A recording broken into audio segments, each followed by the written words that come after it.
Are you surprised کہ وزیر خزانہ جو ہے وہ ڈار صاحب نہیں بنے اور ان کو فارن منسٹری دے دی گئی؟ I am not surprised because at least ایک چیز کی تو ریکگنیشن ایکچولی بزنس مین کی طرف سے بھی، جو بڑے بڑے بزنس مین ہیں جو کاؤنٹ کرتے ہیں اور جن پر پاکستان کی اکانومی کو آگے لے کے جانے پر ڈپینڈ کرتا ہے، تقریباً 90% سے زیادہ مجھے ڈائریکٹلی پتا ہے کہ ان میں سے انہوں نے جا کے یہ باتیں بتائی تھیں کہ جی اسحاق ڈار کے ہوتے ہوئے بڑا مشکل ہو جائے گا.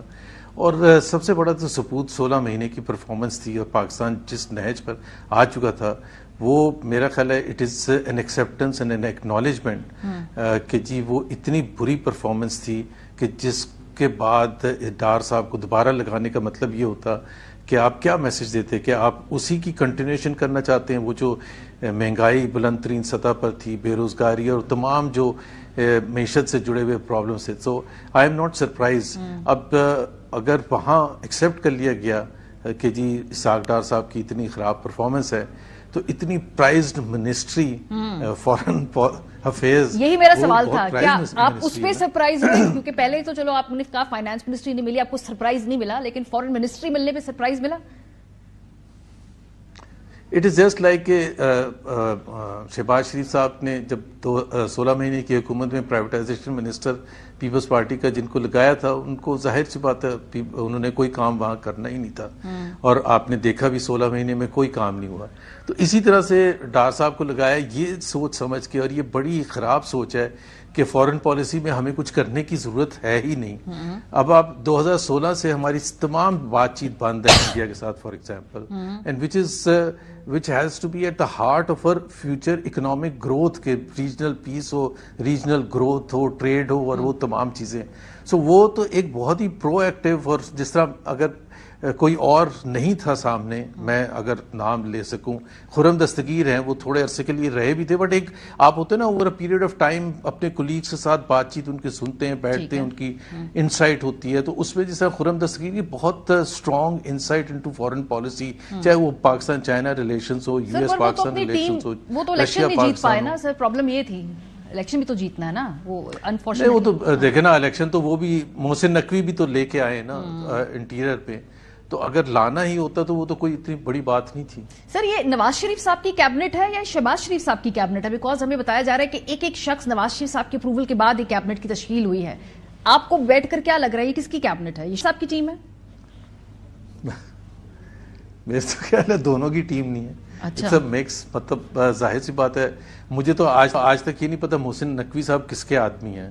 سر وہ ان کو سب لوگ تجویز کر رہے ہیں، وہ سب کی طرف سے ووٹ ملیں گے. آج جب جو اپنے پیپر نامینیشن کے لیے وہ گئے تو وہاں پہ P M L Q, Peoples Party, P M L N سب کے نامزدگی تھے وہاں پہ تجویز کنندگان کے لیے. لیکن ابھی جو یہ کیبنٹ ہے وہ ایسا یا تو ایسا ابھی جو کیبنٹ ہے سر اس میں آپ کو کتنے % شہباز صاحب کی ٹیم لگتی ہے؟ 60% ہے؟ کیا ہے تناسب؟ صرف 50-60% ہے شہباز صاحب کی. کچھ ظاہر سی بات ہے، جو ایک چیز جس کو آپ کہتے ہیں نا کہ اسحاق ڈار کا فائنانس منسٹری میں ہونے کا مطلب ہوتا ہے کہ وہ نواز شریف کو ریپرزینٹ کرتے ہیں. ان کا وہاں نہ ہونا اور خارجہ پالیسی میں ہونا وہ نواز شریف کو ریپرزینٹیشن نہیں بنتا ان کا. سو یو کوڈ سے کہ نواز شریف 100% چاہتے ہوں گے کہ وہ فائنانس منسٹری میں ہے، وہ وہاں نہیں ہے. سو اسی سے پتہ چلتا ہے کہ نواز شریف کا اتنا سے نہیں. وہ ظاہر سی بات ہے انہوں نے اپروو تو کیے ہوں گے نام، کس طرح سے کیے ہوں گے مجھے نہیں پتا، بٹ ظاہر سی بات ہے یہ تو نہیں ہو سکتا کہ ان کو بغیر بتائے اعلان کر دیا جائے. سر ابھی میں نے بہت ساری یہ رائے سنوائی ہے، یہ جاوید لطیف صاحب ہیں، آصف کرمانی صاحب ہیں، شاہد خاقان عباسی صاحب کو چلے پہلے فال آؤٹ ہو گیا، جاوید عباسی صاحب ہیں. ان کی رائے کیوں مختلف ہے باقی پی ایم ایل این سے؟ کیا دو رائے یہ کہتے ہیں جی مخالفین کہیں گے کہ یہ چونکہ یہ irrelevant ہو رہے ہیں اس لیے ایسی باتیں کر رہے ہیں، لیکن ان کی رائے کیوں مختلف ہے اس وقت؟ ایسی بات کیوں کر رہے ہیں کہ الیکشن کی ساکھ کے بارے میں سوالات اٹھا رہے ہیں؟ کیونکہ میاں صاحب نے تو کہیں بھی یہ نہیں کہا کہ الیکشن متنازع ہے. ماریا ایک تو بڑا کلیئر ہے نا، دو چیزیں ڈیفائن کرتی تھی پی ایم ایل این کو، the post 93 P M L N and specially post 99 P M L N. وہ اینٹی اسٹیبلشمنٹ تھی. آپ کو پتا کہ میاں نواز شریف کو پہلی دفعہ، دوسری دفعہ، پھر 2013 میں جب وہ واپس کم بیک کیا پھر نکالنے کی کوشش کی، جھگڑا ہوا ان کا، اور پھر جب 2018 کے بعد کی جو جدوجہد تھی وہ اینٹی اسٹیبلشمنٹ تھی. سو وہ اسی کی بنا پر اب وہ انہوں نے ترک کر کے اب پرو اسٹیبلشمنٹ ہو گئے. دوسرا جو خصوصیت تھی پی ایم ایل این کی وہ شہباز شریف سپیڈ تھی کہ جی وہ بڑا زبردست پرفارمنس کرتے، وہ 16 مہینے میں تہس نہس ہو گیا. اب اگر آپ ڈیفینڈ کریں تو کون سی پی ایم ایل این کو ڈیفینڈ کرے؟ سو آوازیں تو اندر اٹھنی شروع ہونی ایک نیچرل پروسیس تھا، اور پھر وہ پبلک میں آنا ایک نیچرل پروسیس تھا، بیکاز جب اندر بات نہیں سنی جاتی کہ یہ بہت خراب ہوگا پارٹی کے لیے یہ 16 مہینے کی حکومت لینا، اور جس سہارے سے لی جائے گی حکومت اس کے اوپر بہت سوال ہوں گے.